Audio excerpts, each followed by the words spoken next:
ये तीन पुराने पैनल एक ऐसे आदमी के काम को दिखाते हैं जिसे अक्सर भारत का शेक्सपियर कहा जाता है। कालिदास ने बहुत सारे संस्कृत महाकाव्य लिखे। ऐतिहासिक रूप से उनकी पहचान संस्कृत पर उनकी महारत से जुड़ी है, जो मुश्किल ग्रामर और सटीक फोनेटिक नियमों वाली भाषा है। फिर भी उनके आसपास की कहानियां जिंदगी पूरी तरह नाकाबिलियत के एक सीन से शुरू होती है। कवि बनने से पहले वो एक अनपढ़ गाय चराने वाला था, जिसे एक बार एक ऊंचे पेड़ की डाल पर बैठे हुए और जिस लकड़ी पर वो बैठा था उसी को काटते हुए पाया गया। ये उनकी कहानी का मुख्य विरोधाभास बनाता है। वो आदमी जिसने आखिरकार भारतीय साहित्य का भविष्य बनाया। उन्होंने अपनी यात्रा एक बहस से शुरू की, जहां उन्हें एक भी शब्द कहने की इजाजत नहीं थी। उस बहस का रास्ता यहाँ राजकुमारी विद्योत्तमा के शाही दरबार में शुरू हुआ। वो एक बुद्धिमान थी, जिसने चुनौती दी थी कि वो सिर्फ उसी आदमी से शादी करेगी जो उसे शास्त्र में एक औपचारिक धार्मिक बहस में हरा सके। जब उसने सबके सामने एक जाने माने आदमी को खारिज कर दिया। डाकने वाले का नाम बारूची था। वो एक दुश्मन को देखने के लिए मुड़ी। बारूची को लगा कि उसका रुतबा खतरे में है, इसलिए उसने राजकुमारी को नीचा दिखाने का फैसला किया। उसका प्लान था कि वो सबसे कम बुद्धिमान आदमी को ढूंढे, उसे एक महान ऋषि का भेष पहनाए और विद्योत्तमा को ऐसी शादी के लिए धोखा दे जो उसे अपमानजनक लगे। उसने चुना कालिदास। वरुचि ने उस आदमी को पेड़ की टहनी से पकड़ा, उसे एक विद्वान के कपड़े पहनाए और उसे अपने प्रैंक के लिए सबसे बड़े सीक्रेट हथियार के तौर पर महल में ले आया। अपने ईगो को बचाने की कोशिश में बारूची ने अनजाने में ऐसे खास हालात बना दिए जिनसे उसके दुश्मन को अपनी अनपढ़ता छिपाने के लिए आगे बढ़ना पड़ा। बारूची ने राजकुमारी को बताया कि ऋषि मौन व्रत ले रहे हैं। बहस पूरी तरह से हाथ के इशारों से करनी होगी।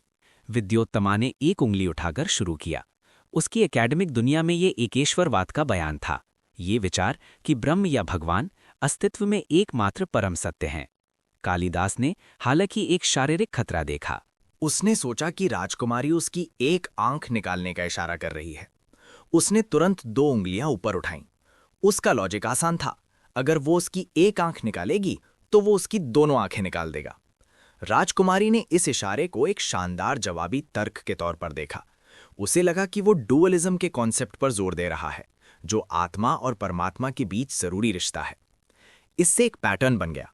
एक शानदार उत्तर की उम्मीद करते हुए विद्योत्तमा ने उसके बचाव के रिएक्शन को सोफिस्टिकेटेड थियोलॉजी समझा। दूसरे राउंड के लिए राजकुमारी ने अपना खुला हाथ उठाया।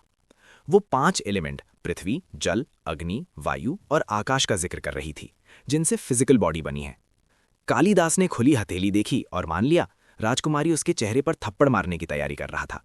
उसने अपनी उंगलियों को कसकर गुस्से वाली मुट्ठी बनाकर जवाब दिया, ये इशारा करते हुए कि वो थप्पड़ का जवाब मुक्के से देगा। विद्योत्तमा इंप्रेस हुई। एक बार फिर उसने मुट्ठी का मतलब ये निकाला कि पांचों तत्व अलग अलग होते हुए भी उनमें जीवन की शक्ति तभी होती है जब उन्हें एक कर दिया जाता है। इसके साथ राजकुमारी बहस मान ली।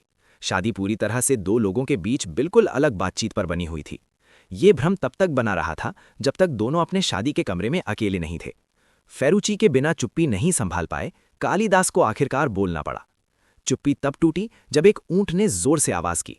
महल की दीवारों के ठीक बाहर क्यूरियस विद्योत्तमा ने अपने पति से संस्कृत में फॉर्मल पूछताछ करके जानवर की पहचान करने को कहा। कालिदास ने जवाब देने की कोशिश की, लेकिन वो ऊंट के लिए संस्कृत शब्द उष्ट्रो का उच्चारण नहीं कर सके। इसके बजाय उन्होंने एक गड़बड़ बेतुका वर्जन बोल दिया। उस पल भेस उतर गया। ऋषि एक अनपढ़ ग्वालिन निकला। उन्हें एहसास हुआ कि उन्हें एक आदमी से शादी करने के लिए धोखा दिया गया था। अपने से नीचे समझे जाने पर विद्योत्तमा का सम्मान गुस्से में बदल गया। उसने कालिदास की बेइज्जती की, उनकी कम पढ़ाई का मजाक उड़ाया। उसने उन्हें महल से बाहर निकाल दिया, ये कहते हुए कि उनके पति को एक सच्चा विद्वान होना चाहिए, ऐसा आदमी नहीं जो ऊंट का नाम न बता सके। इस रिजेक्शन ने कालिदास के सेल्फ रिस्पेक्ट को चोट पहुंचाई। उस पल उनका ध्यान अपनी कायर वाली जिंदगी से हट गया। इस बार वो चुपचाप महल से चले गए, इसलिए नहीं कि उन्हें ऐसा करने के लिए कहा गया था, बल्कि इसलिए कि वो अपने हालात बदलने का फैसला कर रहे थे।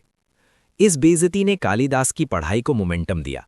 उन्होंने उसी भाषा में मास्टरी हासिल करने का फैसला किया जिसकी उन्हें अभी अभी कीमत चुकानी पड़ी थी। अपनी शादी से एक ऐसे सफर की शुरुआत हुई जो आखिरकार उन्हें वो कवि बना दिया जिसे आज इतिहास याद करता है।